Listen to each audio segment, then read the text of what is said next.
Hey, this is Dave with the Shepherd School, and today what we're going to do is we're going to make some brandied strawberries. And it doesn't have to be strawberries, you can brandy about any kind of fruit.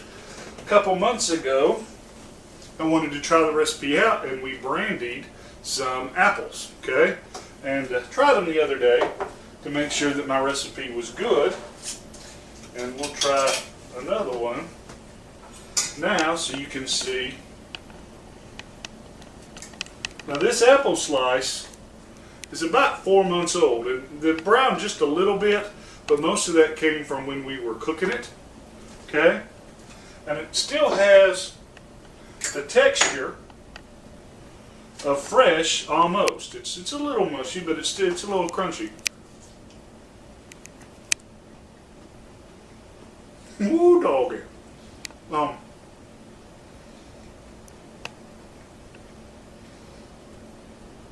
I'm going to need chaser for that, but it keeps a lot of the apple texture, but it's preserved. Now it doesn't taste like apple anymore. It tastes like moonshine, popcorn Sutton moonshine with a hint of apple taste to it, because the alcohol and the sugar has preserved it. And I'm not going to eat more than one because I want to be lucid when I talk to you.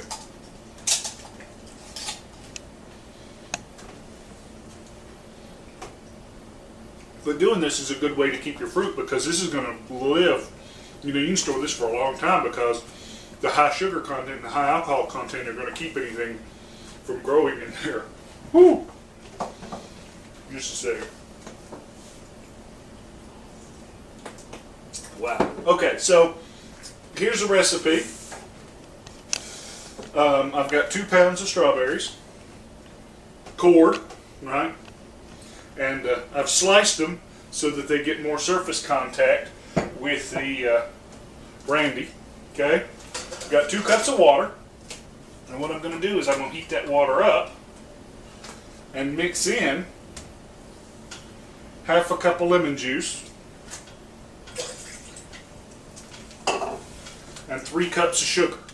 Water's heated up a little bit, but it's not to a boil. But it's hot enough where it's going to super saturate with the sugar. And we want to get all the sugar to dissolve. And that's a lot of sugar. Keeps bacteria at bay. They can't, it dehydrates them. They can't live in it. We're going to stir this constantly until all the sugar dissolves. Okay, we've added our strawberries once the sugar all dissolved. And we're just going to stir it around just a little bit. I've turned up the heat. We're going to bring it to a boil. Once it comes to a boil, we're going to boil it for 10 minutes to break down a little bit of the strawberry and get the sugar started inside the actual berry. I will give you a helpful hint. If you got the heat up and you're cooking this thing, don't walk away from it, because it will foam up and bubble up. Alright, been 10 minutes.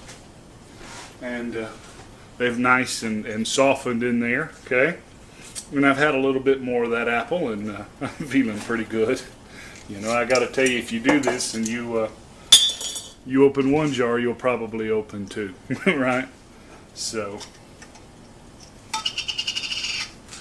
now this is brandied apple, so you should use brandy, but you want some sort of good alcohol. And like I said, we're going to use a little bit of popcorn Sutton legal white whiskey. We're going to put a cup in there.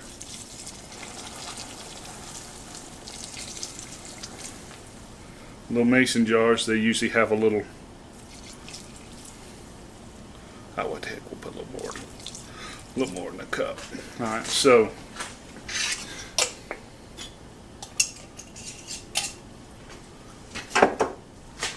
we'll give that just a nice little stir. Isn't that nice? Ooh. Smells good.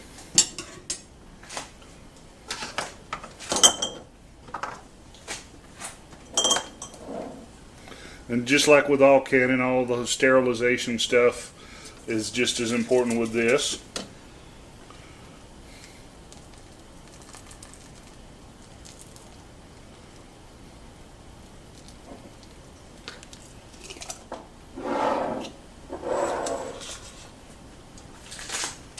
So there we go. I've got 4 mason jars of the strawberries, and I've got 1 mason jar of the juice. And they're hot, and we're going to let them cool a little bit. And you probably ought, just for safety's sake, so I don't get sued, store these in the fridge. But, you know, traditionally, this is a way of preserving food. So it'd probably be okay to put in your, you know, pantry, your root cellar, someplace cool.